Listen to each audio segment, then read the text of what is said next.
อันนี้ตัวจริงอันนี้อยู่ในโทรศัพท์ตัววิเดโนอิชิวันนึกขึ้นมาสมางามแล้ว Day to มาลา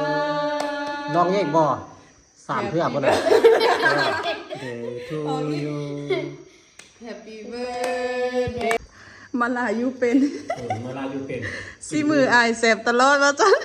สิเนื้อเป็นเฮ็ดแซ่บตลอดเนาะผมมีคำว่าบ่แซ่บเป็น อันนี้เด้กินสิมือครั้งแรกเป็นจังได๋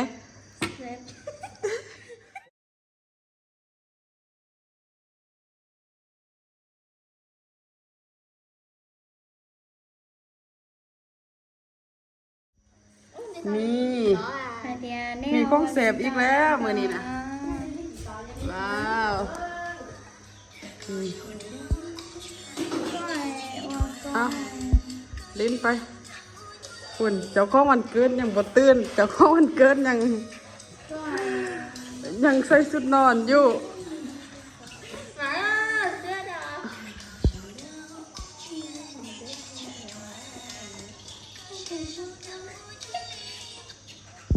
อันนี้ตัวจริงอันนี้อยู่ในโทรศัพท์อันนี้นะเป็นตัวจริงอันนี้นะ โอ้โหลูกนี้ตก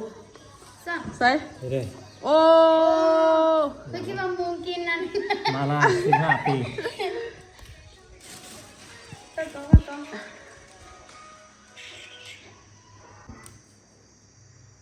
เอาเจ้าของวันเกิดมีหยังสิเว้าบอกก่อนเปิดพิธี ขอบใจไอเที่ยวมาให้เด้อ ขอบใจลูกคู่ทุกคนเนาะ ขอบใจกูเด้อ ขอบใจผู้ใหญ่ใจดี เด้อ ขอให้น้องมาลาอยู่ดีมีแฮงเป็นเด็กดีของพ่อแม่เด้อ เด้อ น้องมาลาก็บอกว่าไอ้เอ้ยก็เส้นกัน น้องมาลากับว่าแต่แม่ไอ้เอ้ยก็คือกันเด้อว่าเลย ไอก็คือกันเด้อเป็นเด็กดีพ่อแม่เด้อ รวมทั้ง ตัววิเดโนอิชิวันนึกขึ้นมาสมาง ามแล้ว น้องมาลาเว้าเป็นภาษามงก็ได้เด้อ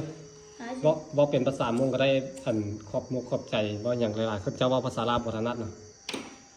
เอิ้นชื่อบ่ถนัดเอิ้นที่ฮักก็ได้ เดี๋ยวเปิดให้ก่อนเดี๋ยวบอบห้องเอา ห้องเอาบ่ต้องเปิดดอกร้องเอาเลยนี่ห้องเอานี่ หมูสามคนหันตบมือ Happy birthday to you Happy birthday to you Happy birthday Happy birthday Happy birthday to มาลา ลองเอกบ่สามเพื่อบ่ได้ Day to you Happy birthday to you Happy birthday Happy birthday หอบแรงดีอยู่หอบซ้ำหอบซ้ำหอบอยู่ เอาอีกรอบหนึง Happy birthday to you Happy birthday to you หอมไวขึ้น Happy birthday Happy birthday Happy birthday to you เอาอธิษฐานรับตาก่อน ขอพรก่อน ขอให้สุขสมหวังในเรื่องความรักบ่หรือว่าเฮ็ดให้เฮ็ดส่วนก็ว่าไป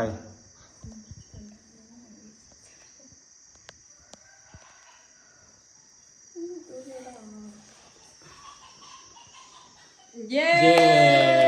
ตบมือสุขสันต์วันเกิดน้องมาลาครบรอบ15 ปีเนาะ 15 ปีแท้ๆเนาะปีนี้นะ เป็นคือปี ปี เก่า นี้15 ปีอีหลีปีนี้ ปีไก่นี่15แต่ผมแม่น เอาโอเคบอกโม่กินข้าวได้มาล่ะ กินข้าวแซ่บ กินเด้อทุกคนเด้อกินได้เลยตามสบายเลยบัดนี้ มาเด้อ พิธีเป็นอันเสร็จสิ้น มาเด้อทุกคนกินข้าวนำกันตื่นเต้น รู้สึกตึงว่ะ แม่ เอาเลย โอ้แม่ รู้สึ ดี ก ใจ ตึง กินไหม รู้สึกดีใจเนาะ เจ้าแล้ว กินแม่น้องไม้กินรสปลา3 ตัวนี่กินให้หมด ปีดีเนมั้งกะ มันสีส้มเด้อน้ำเจียวมันสีส้มเพราะว่าแนวมันต้องเฮ็ดส้ม เนื้อมาได้เลยนะ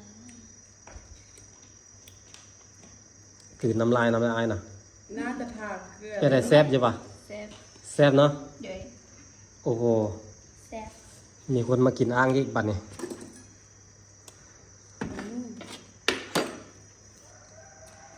บอกข้าวบ่ป่า บอก บอกข้าวเนาะเพราะว่าใส่เครื่องหอมครบละ เทียนอันนี้มันยังคิดบอก แม่ ทอดออกไหมทอดเทียนออก นี่มาเด้อมากินข้าวน้ำน้องไม้เด้อ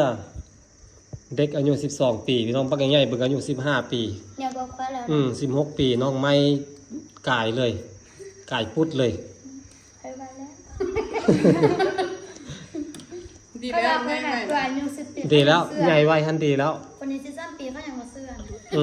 อายก็ยังบ่เสื้อ เนาะ เป็นหมู่โลเก่งโบโลเก่งยังเป็นเบี้ยอยู่น้องไม้ละเป็นสาวล่ะ เบิ่งอายอันเบิ่งน้องใส่ของก้อยแม่ น้องชายเจ้ายังเด็กน้อยยังลิ้นยังหาลิ้นขี้ดินขี้ตมอยู่ แม่ไปมาแหละ น้องชายของน้องน้องมาลานี่ยังเป็นเด็กน้อยอยู่พี่น้องเอ้ย ยังบ่ฮู้ภาษาลาวอยู่ แม่ประกันคนนึงเพิ่นยัง ภาษาลาวยังเว้าบ่เก่งอยู่เนาะน้องชายเจ้าน่ะ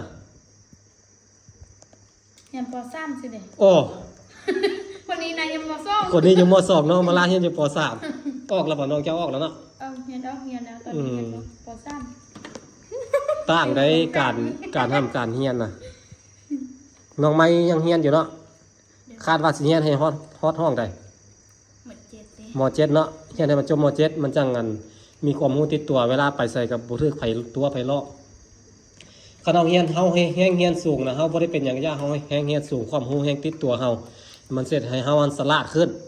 อยู่ในสังคมได้ หลงเบาเก่งก็ไปแล้ว ลมดิ้นซื่อๆน้องป่ะ13 ปีลมผู้บ่าวเก่งกว่าข่อยเพิ่นว่ามาลา บอกเลยบอกแล้วบ่า มาลาก็ลมเก่งคือกันนั่นแหละ กดแจ้งโดนคนยุไกลแสดงคนยุมองบอลมยัน ยัดเข้ามาลักวะ แม่น ลมแต่คนอยู่ไกลเนาะคนอยู่ใกล้เราบ่ลมเนาะยัดเข้ามาลัก ลมเพื่อความสุขความฮัก มาลาอยู่เป็น มาลาอยู่เป็น สิมืออายแสบตลอดว่าจัง สิ่งนี้เป็นเฮ็ดแซ่บตลอดเนาะผมมีคำว่าบ่แซ่บเป็น อันนี้เด้กินสิมือครั้งแรกเป็นจังได๋ แซ่บ สองคนนี้กินครั้งแรก คนที่ได้กินฝีมือเฮ็ดอาหารหลายที่สุดเลยแล้วแม่นเมยกิ้งกับไหมเกี้ย แม่น ได้กินดูข้าวผัดเป็นพวกคือสั่งเมนูหลายๆอย่างอะไรเฮ็ด แต่ กั ตอนนี้แม่เจี๊ยบบ่ได้กินแล้วเอาพวกมา อย่าเว้าเท่านั้นแม่ แต่นั่นมันต้อง เอาไว้มื้อหน้าจะไปลิ้นน้ำลาวอยู่บ้านพุ่นล่ะ คนที่ได้กิน มันบักเท่าก็ไปทางบ้านเรา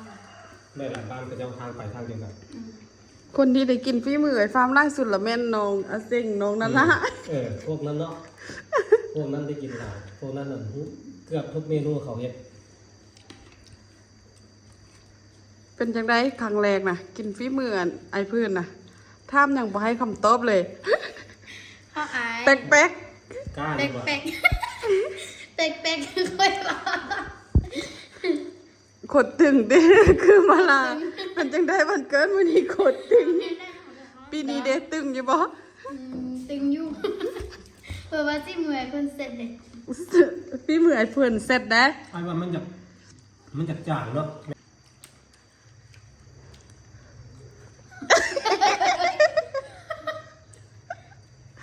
กินดีๆได้ เราหนูว่าจะได้ชวนน้ำ อันกินดีๆได้จากหน้อยหัวๆแล้วมันออกมาทางเก่าได้ คือมื้อวานนี้เอ่ยไปลิ้นเอาอาเซ็งตกตั้ง สิ่งตกตั้งอายให้อายก็ยังตกตั้ง ยืนตัวสูงเด้อฮะยืนตัวสูง ป้าบอกกินแต่ผักหอม บอกให้ซิมซื่อๆบ่แม่นให้กินจนหมด เอา